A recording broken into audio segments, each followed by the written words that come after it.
एक बार भाग्य और बुद्धि में बहुत बड़ी बहस हो गई। भाग्य ने गर्व से सिर उठाकर कहा, मैं बड़ा हूँ। बुद्धि बोली, नहीं, मैं बड़ी हूँ। बहस बहुत देर तक चलती रही।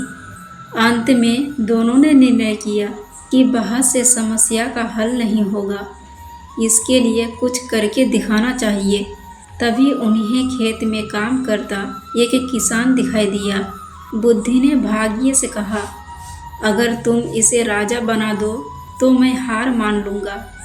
भाग्य ने कहा, ठीक है, मैं इसे अभी राजा बनाता हूँ। भाग्य किसान के पास पहुँचा तो उसके खेत में खरे गेहूं की बालें मोतियों से भर गई। किसान ने एक बाल तोड़कर देखी तो उसमें मोती निकले। उसने दूसरी बाल तोड़ी तो उसमें भी मोती निकले। उसने मोती कभी देखे न थे। सोचा ये कंकर है। वह सिर पकड़कर बैठ गया और बोला, हे भगवान, यह क्या हो गया? इन कंकरों का क्या करूं? साल भर की मेहनत व्यर्थ चली गई। वह खेत के किनारे बैठकर अपने भाग्य को कोसने लगा। तभी उस देश का राजा अपने मंत्री के साथ उधर से गुजरा। उसने किसान को रोते देखा तो रुक गया। उसने किसान से रोने का कारण पूछा। किसान ने राजा को सब कुछ बता दिया। राजा ने खेत में घुसकर देखा तो यह देखकर आश्चर्य में पड़ गया कि उस खेत में मोती उगे हुए थे। राजा ने मंत्री को एक ओर बुलाकर कहा, क्यों ना हम अपनी राजकुमारी का विवाह इस किसान से कर दे।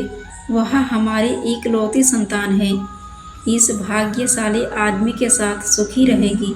मंत्री ने भी राजा की हाँ में हाँ मिलाते हुए कहा, आपका विचार बहुत ऊंची है। अब राजा किसान से बोला, सुनो, तुम यहाँ सारी फसल काटकर राजमहल में पहुँचा दो। इसके बदले में हम तुम्हारा विवाह अपनी पुत्री से कर देंगे और बहुत सा धन भी देंगे। किसान तुरंत तैयार हो गया। इस तरह उसके खेत के सारे मोती राजमहल में पहुँच गए। यह देखकर बुद्धि मुस्कुराई तो भाग्य बोली, देखती रहो, यह राजा बनने ही वाला है। राजा ने अपने वचन का पालन किया। उसने निश्चित दिन अपनी पुत्री का विवाह उस किसान से कर दिया।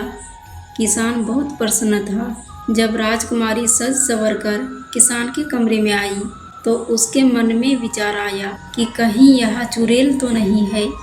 उसने बचपन में सुन रखा था कि चुड़ैल सुंदर रूप धारण करके आदमियों का खून चूस लेती है और उन्हें मार डालती है।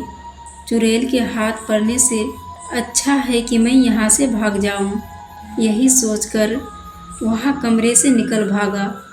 वहाँ से भागकर किसान नदी के किनारे जा बैठा। तभी राजा के सैनिकों ने उसे देख लिया। वे उसे पकड़कर राजा के पास ले आए। उसे देखकर राजा को बहुत क्रोध आ गया।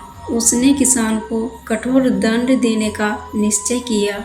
बुद्धि ने भाग्य से कहा, देख लिया तुमने, अब इस आदमी को सजा होने जा रही है। बोलो, क्या कहते हो तुम?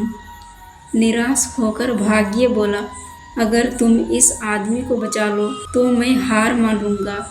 बुद्धि ने हंसकर कहा, तो ठीक है, अब मेरा कमाल देखो। मैं चली उसके पास।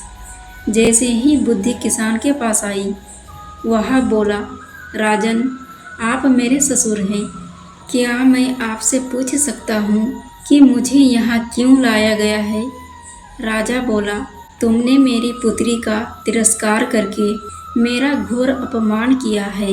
इसका तुम्हें दंड दिया जाएगा। तब किसान बोला, राजन, जब आपकी पुत्री कमरे में आई तभी नदी की ओर से बचाओ बचाओ चिल्लाने की आवाज़ मेरे कानों में पड़ी। मैं अपने आप को रोक न सका और उस आदमी को बचाने नदी पर चला गया था। अगर यह मेरा दोष है तो आप मुझे अवश्य दंड दें। किसान की बात सुनकर राजा बहुत प्रसन्न हुआ और गले से लगा लिया। वह बोला, हमारे बाद तुम ही इस देश के राजा बनोगे। तब बुद्धि ने मुस्कुराकर भाग्य की ओर देखा। भाग्य ने हंसकर कहा, मैं अपनी हार मानता हूँ। तुम वास्तव में मुझसे बड़ी हो। इस कहानी में सत्य कहा गया है कि बुद्धि भाग्य से बड़ी है और हमको भी जीवन में भाग्य से ज़्यादा बुद्धि पर विश्वास करना चाहिए। दोस्तों, कहानी अच्छी लगी हो तो प्लीज़ वीडियो को लाइक और सब्सक्राइब करना ना भूलें। फिर मिलेंगे दोस्तों अगले वीडियो के साथ। तब तक के लिए जय श्री कृष्णा।